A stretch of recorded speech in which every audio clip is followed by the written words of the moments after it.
Setiap kali pria ini berbicara, daun-daun keluar dari mulutnya, tapi daun itu tak terlihat oleh orang lain di sekitarnya. Ia menutup mulutnya dengan tangan, tapi daun itu tetap saja keluar. Tiba-tiba ia ketakutan dan terbangun, yang ternyata itu hanya mimpi. Namun saat membuka jendela, ia terkejut karena sebuah pohon telah tumbuh di halaman rumahnya. Dan setiap kali ia berbicara, daun-daun dari pohon itu akan jatuh. Ia sangat bingung dan tidak tahu apa yang sedang terjadi. Keesokan harinya, ia memanggil seorang ahli spiritual. Apa yang dikatakannya membuat pria itu terkejut. Hidupnya kini telah terikat pada pohon itu. Setiap kata yang diucapkan, satu daun akan jatuh, dan ketika daun dari pohon itu habis, maka hidupnya akan berakhir. Awalnya pria itu menertawakannya. Ia mulai bernyanyi keras, dan daun-daun berguguran dengan cepat. Ia mulai panik, lalu mengambil kapak dan menebang pohon itu.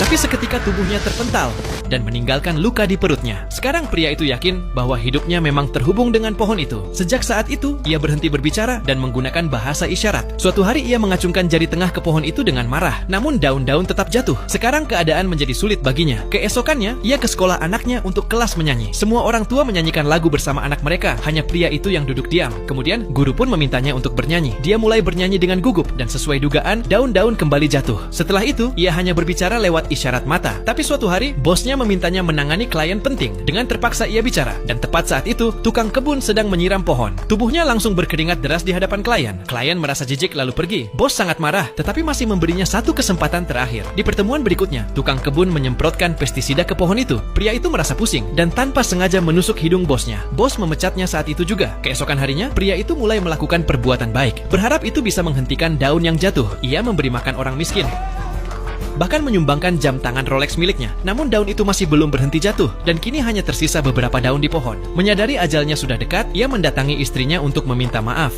Daun terus berjatuhan, dan tersisa 3 daun terakhir. Pria itu kemudian pergi ke makam ayahnya untuk terakhir kali.